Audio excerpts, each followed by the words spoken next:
I'm not ashamed to own my Lord, nor to defend his cause. Maintain the honors of his word, the glory of his cross. So we're still in the content of Acts. We'll see how fast we get through this section. We're not going to be reading any of the sections because it is just too long to read. But the book, the first 10 chapters of the book, are focused on the early church. Day of Pentecost in Acts 2, the early church in Jerusalem through Acts 7.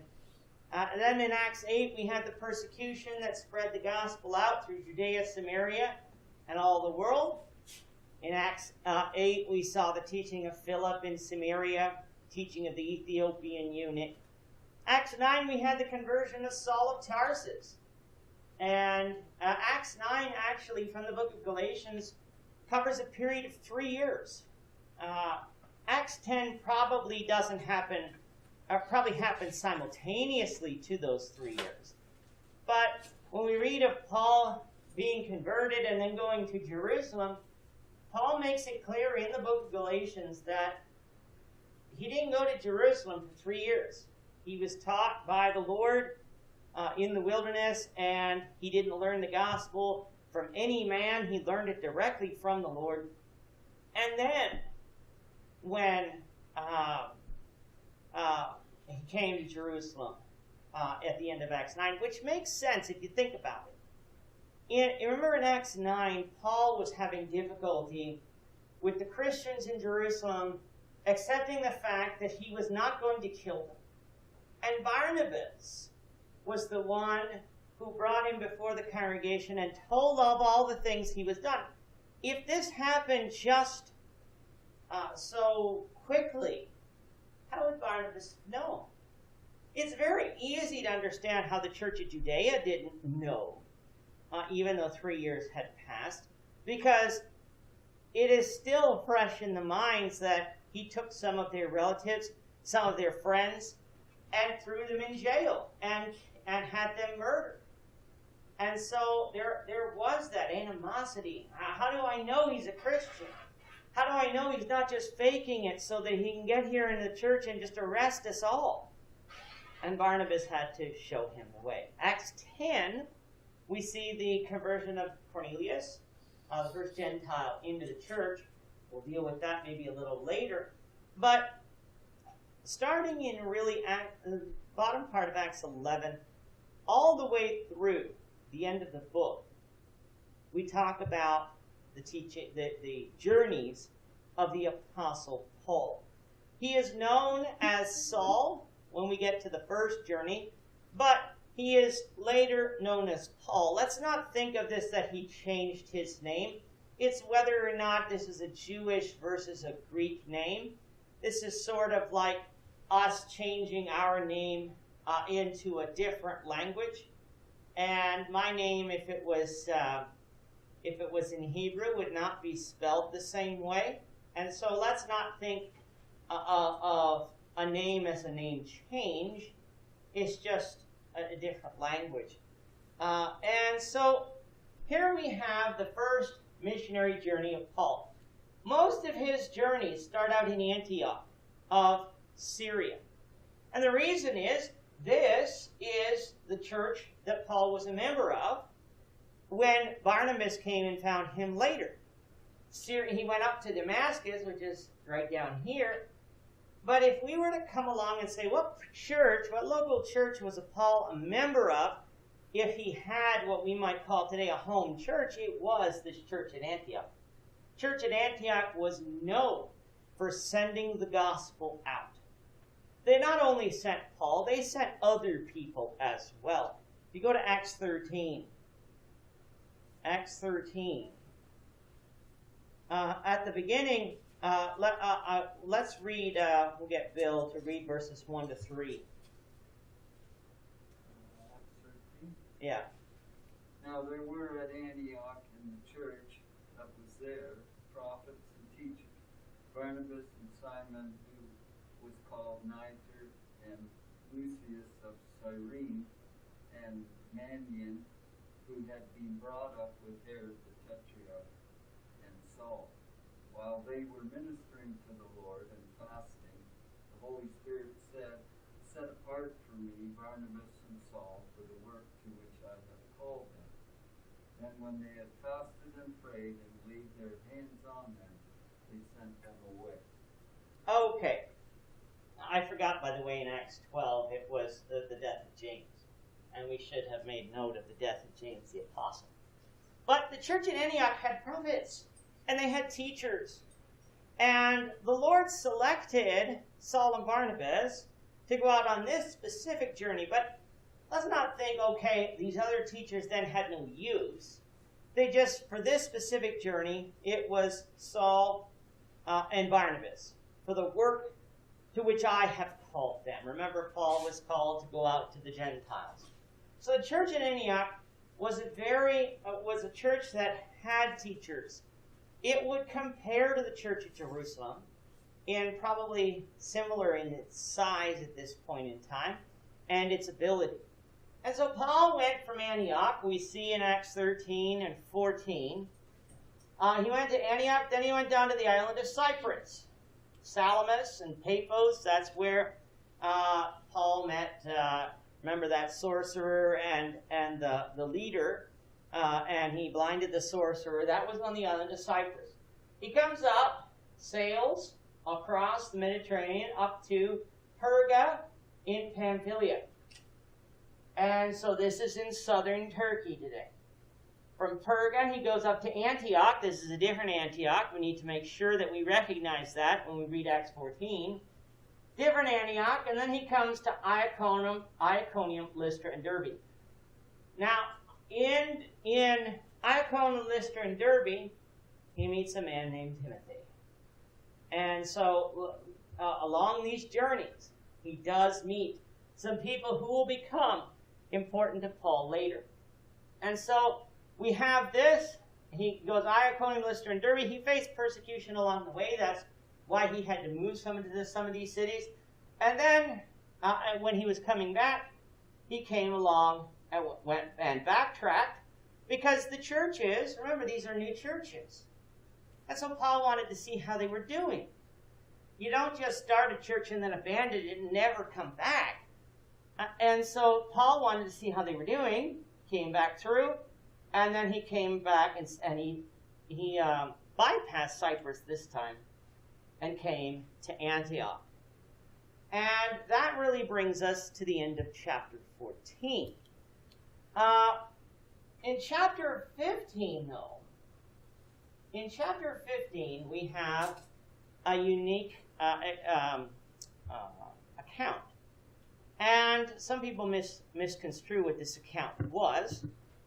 And they call it the Council at Jerusalem, and that's the authority that people refer to discuss inter-church councils. And they point to Acts 15. Well, they did it there. There's a difference. Jerusalem had some people go out from among it that taught circumcision. That taught you had to, in order to be Christian, you had to be circumcised, like the Jews were. So basically, you had to come under the covenant with Abraham physically. Paul in the book of Galatians says we are under the covenant of Abraham, but not physically. Circumcision does not matter. Christ was the fulfillment of the promise to Abraham. The covenant with Moses was fulfilled. Christ brought in the new covenant. And so Paul went down to Jerusalem, and we read of Peter being there. We read of James, not the apostle, but another James. He was there, and Saul and Barnabas were there along with the people who were teaching this. And they had a discussion. And the reason why these two churches had this discussion was because the Jerusalem church, people from the Jerusalem church, not the church itself, were going up to Antioch and teaching these things. So if we had a large contingent of a church come and started teaching false doctrine, saying that we're doing so in the name of this church, might be a good idea to talk to that church not in order for us to govern it, but for us to understand what the truth is. And that's what they did. Peter discussed the conversion of Cornelius. No circumcision went along there. Paul and Barnabas talked about the miracles that they did among the Gentiles. No circumcision required there. And then James referred to the Old Testament. No circumcision was mentioned there. And so the conclusion from Scripture, the conclusion from what was revealed to them by the Holy Spirit, was that circumcision was not necessary for a Gentile to become a Christian. They did not decide truth. They used what the Holy Spirit revealed to them to discern what the truth was. And notice it was not a whole collection of churches. It was the two churches that were involved. That's it. This was not a council, a church council like the Catholics set up later, where all the bishops from all the churches came and they decided that Jesus was God, or they decided this, or they decided that. That's not what happened in Acts 15. But from Acts 15, Paul goes back up to Antioch, where he will start his second journey. Any thoughts on up to this point, Bill? I just thought this is the beginning of the church. Yeah. Here, when needs were different than they are now, because as we read through the New Testament and the growing of the church, we see where God's appointed elders in each church to handle a situation similar to this. We do read of elders before this, though. Even at the end. Yeah. No, I understand that. But like you were making the point, the Catholics jumped on this. Yes. Well, there's no need of that. No. We have all we need. No. And we also need to remember that up until this point, I don't know if there was any written scripture besides the Old Testament for them to refer to. James didn't refer to Paul's letter to the Romans or Paul's letter to the Galatians. It didn't exist yet. He referred to the Old Testament prophecies. And so it'd be interesting to note if there was any Gospels. There might have been the Gospel of Matthew by this point. But that's going to teach about Jesus. That's not necessarily going to answer the question on circumcision. And so we have the luxury and the privilege of having the New Testament for us to go to. We don't have to have a message from God. We don't have to have miracles that we can turn to. We can turn to the book. What does the book say? Paul's second missionary journey, at the end of Acts 15, Paul and Barnabas were going to go on the same trip to confirm the churches that they had met before. However, on the first trip, John Mark, the writer of the book of Mark, abandoned Paul and Barnabas down here, went back to Jerusalem. Well, Barnabas wanted to take John Mark, and Paul didn't want to, because when they lost John Mark the first time, that certainly caused a problem with their journey. Mark was very useful as a young man in their journey. And so Paul wanted to bring Silas, a man we read of in Paul's letters as well. And Barnabas, we find out, was related to John Mark. I think they were, I don't know whether they were nephews or like as far as uncle and nephew or something like that. So we understand why Barnabas sort of had something in his heart for John Mark. And he was trying to tell Paul, no, John Mark's older now.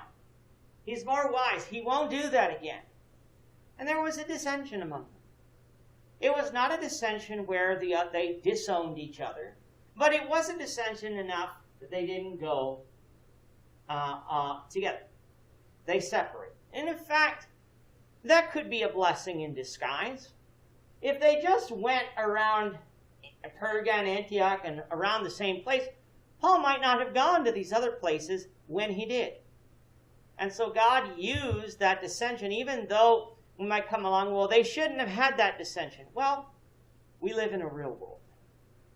We need to recognize that there is dissension. Paul and Barnabas made up If you read 1 Corinthians chapter 9, he is referred to there, and 1 Corinthians would have been written much after Acts 15. And so Paul and Barnabas seemingly made up. And later on in Paul's writings, we do find Mark mentioned and being useful to Paul.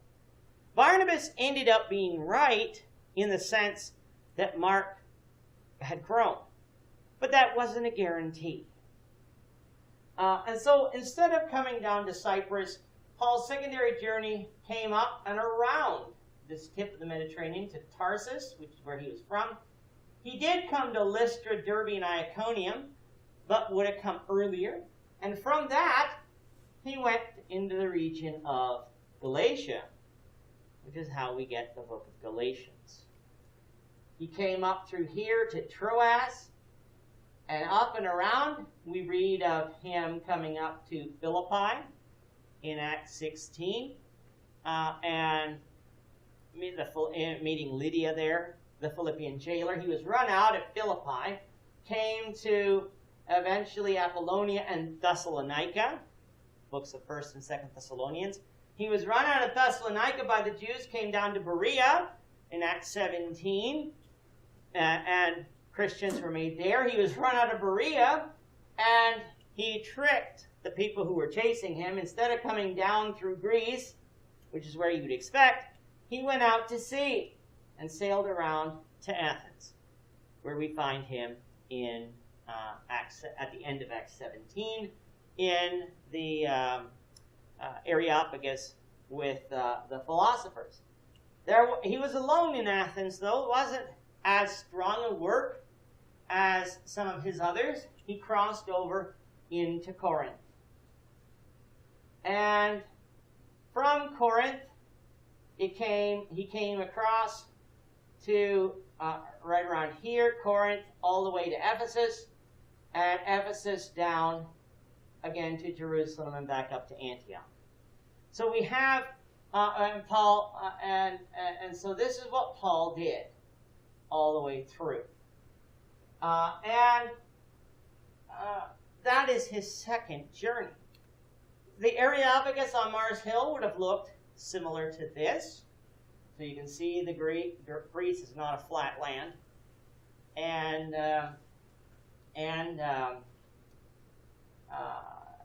So you'd have something like this on the hills, and there would be a theater there. We have the judgment seat in Corinth, Acts 18, verses 12 to 17, something like this. Corinth is also not a flat place. And so all of these are mentioned, and some of these ruins have been excavated, if I can get the word right. Through the second missionary journey, the end of Acts 18, do we have any comments or questions? We go back to the map. So Paul has a lot of these churches, a lot of these letters that we have written. Galatians, Philippians, Thessalonians, Corinthians. All of these come from churches that are real places. We have Ephesus here, Ephesians. And so a lot of these letters that we have are written to churches that he visited.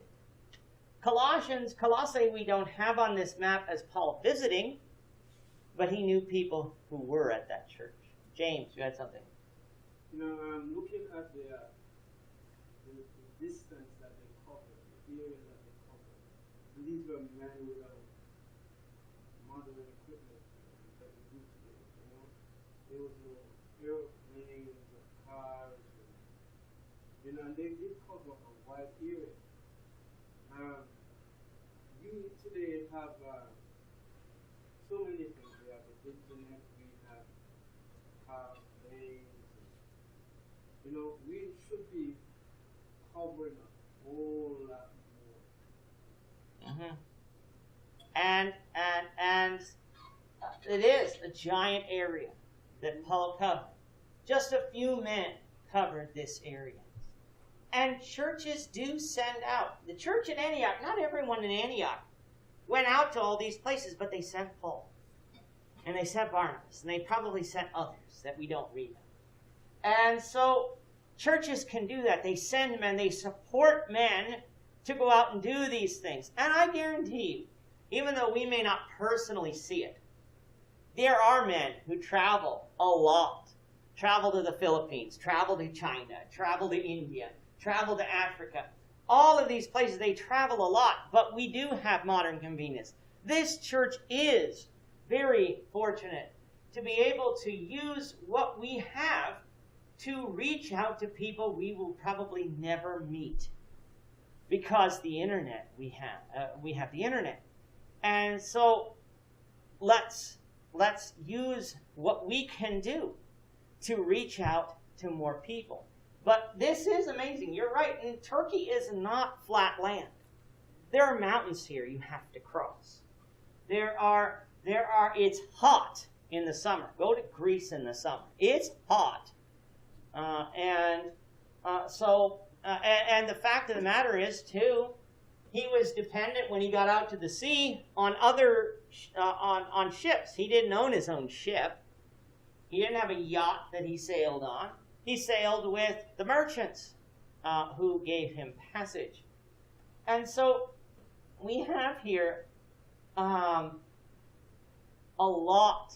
We read on it, we read on the page, and we don't really grasp maybe what Paul actually went through. When we read in 2 Corinthians all the things that Paul had happened to him, being beaten and shipwrecked and stoned and whipped, and all of these things that are happening on journeys like these. Paul's third journey is a little bit more difficult to follow on the map. The third journey, we really are talking about Acts 19 and 20. Paul would have started at Antioch. Again, remember, this is his home church. Gone up and around, very similar to the places that he went before. He went to Antioch and Tarsus and Lystra, Iconium and Derbe, and up through Antioch. This is where, if he visited Colossae, this is where he would have done it along this journey. We have Philadelphia, Hierapolis, and Colossae, and Laodicea. Now, we should know Colossae because of what book? There are two books. One's easy and one you have to sort of remember.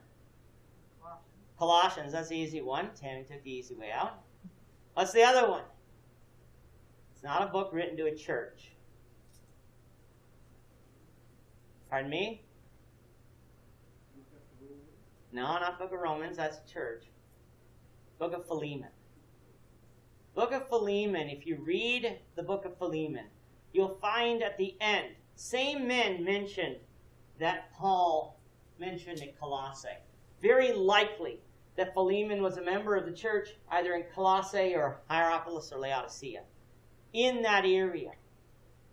Now we should know the churches at Philadelphia and Laodicea, but not because they're written books, whole books are written to them by Paul. How should we know those churches?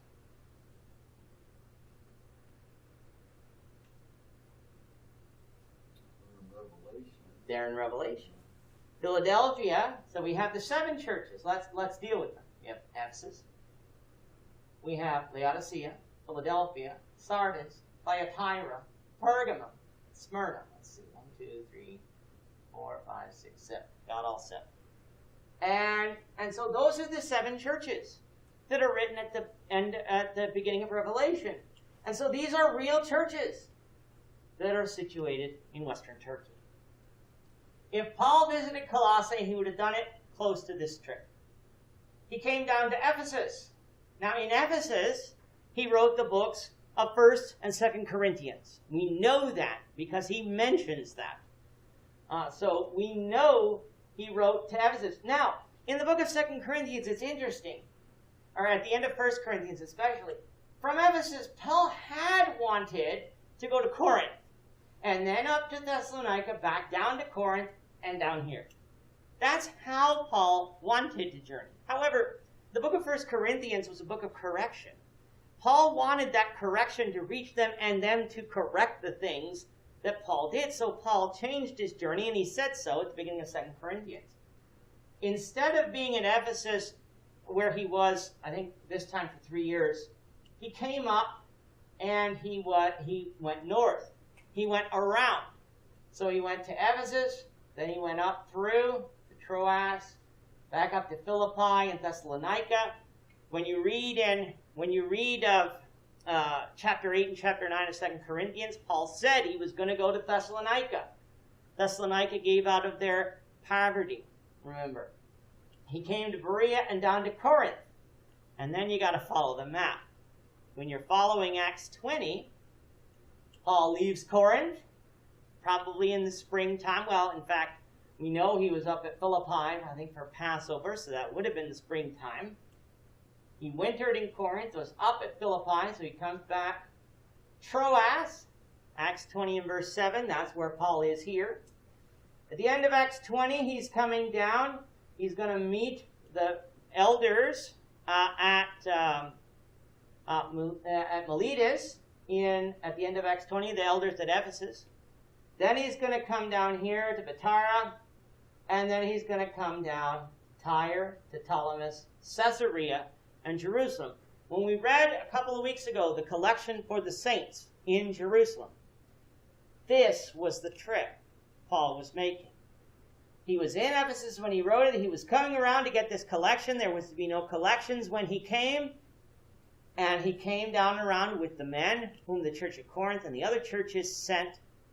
And he came and gave that money to Jerusalem. It is here that Paul is arrested in Acts 21 and 22.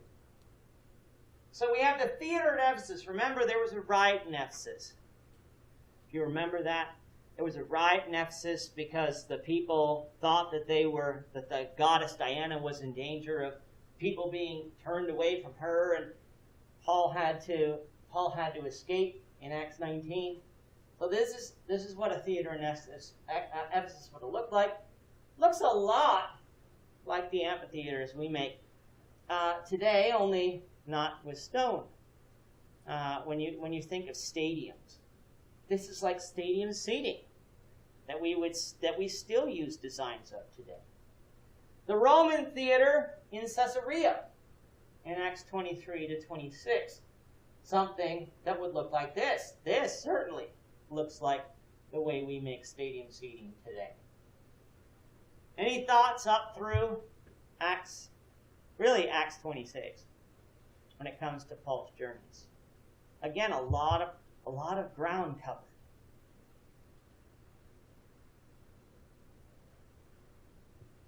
You think about this. 3 journeys. You can read Acts 13 through Acts 20 in probably a half an hour.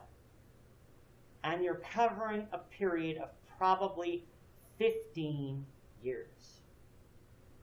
This is not just, Paul went out in 30 days, he was back, as James said earlier. No, that's not the way it worked, because Paul had to walk this journey. He had to sail this journey. To make it from Corinth and Philippi all the way to Jerusalem, he had 50 days from the days of unleavened bread to reach Jerusalem. If he stayed, and it was after the days of unleavened bread, the Passover is 8 days. So the Passover would be 1 day, and then from the end of the Feast of Unleavened Bread, we'd have 8 days. And so it took him to sail, he had 50 days to sail from Philippi to Jerusalem. It says it took him 5 days to get from Philippi to Troas, where he stayed a week. Now we have taken up 12 days, 38 days from Troas all the way to Jerusalem. For us, if you wanted to sail from cities near Troas, or not sail, but fly from cities near Troas to Jerusalem, it's a couple hours. He had 37 days. And he stopped in Miletus to talk to the elders in Ephesus in Acts 20. And Paul was trucking it to get to Jerusalem for Pentecost. He was going as fast as he could. And that's a major journey at that time. And so Paul traveled thousands and thousands of miles on his journey through to Jerusalem, or from Antioch all the way through Turkey. And these were Paul's journeys through this book. Then we have him arrested in Jerusalem. Do you remember why Paul was arrested?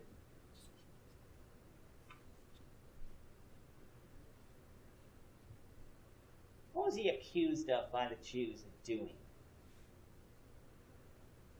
Taking a Gentile into the temple. Taking a Gentile into the temple. Why would that have been wrong?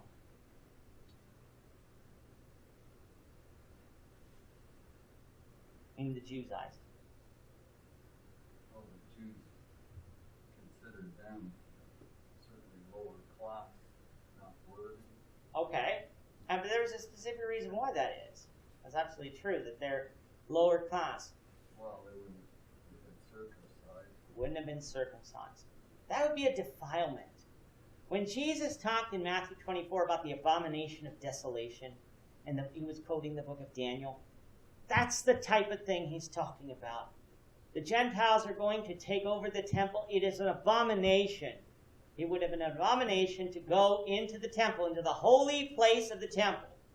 There was a section of the temple grounds meant for the Gentiles, but that's not where Paul is accused of taking this Gentile. Had Paul done that?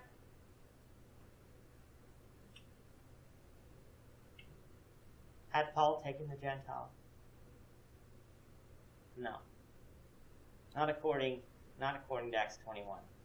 He was seen with him, but he didn't take the Gentile where he was not supposed to. But of course we know people lie. People will see what they want to see. These Jews had been hounding Paul all the way through all of these years. That's why he was chased out of all of these cities. And so we have here Paul in Jerusalem. He stands before Felix, teaches about righteousness and temperance and judgment to come. And Felix wanted to wait for a more opportune season, kept Paul in jail for 2 years. Now, he was under Paul's treatment by Felix was not as harsh as it could be, but he was still confined. He was kept safe.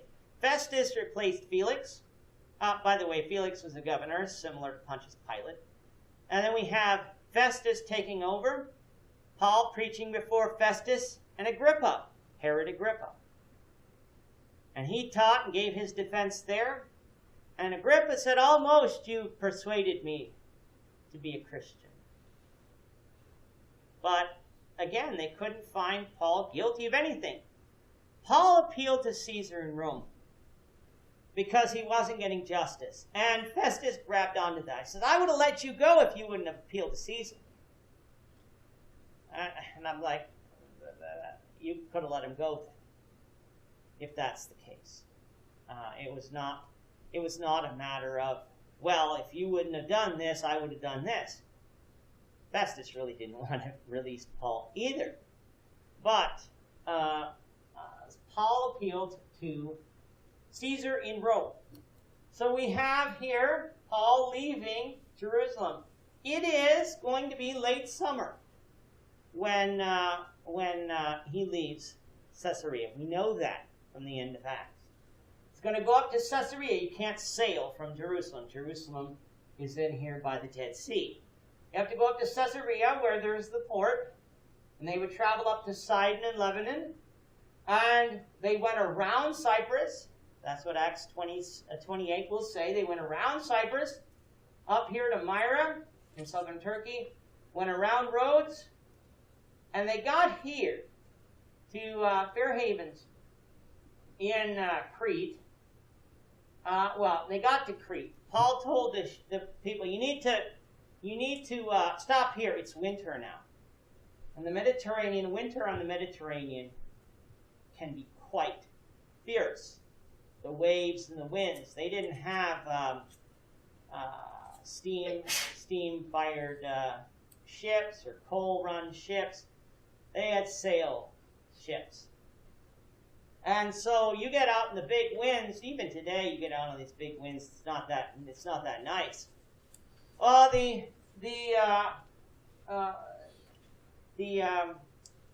captain wanted to make it just a little farther. Just a little farther. We'll stop in Crete, but just a little farther. And they got shipwrecked. They got out in a storm, and they got shipwrecked in Crete. Why do we know the island of Crete? Besides this, there's another reason. Think of Paul's writings.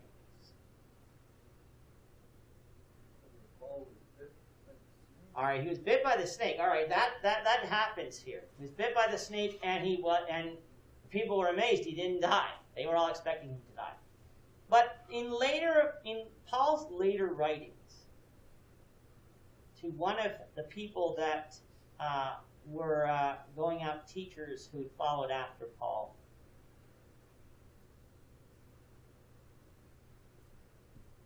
wasn't Timothy, wasn't Philemon. It was Titus.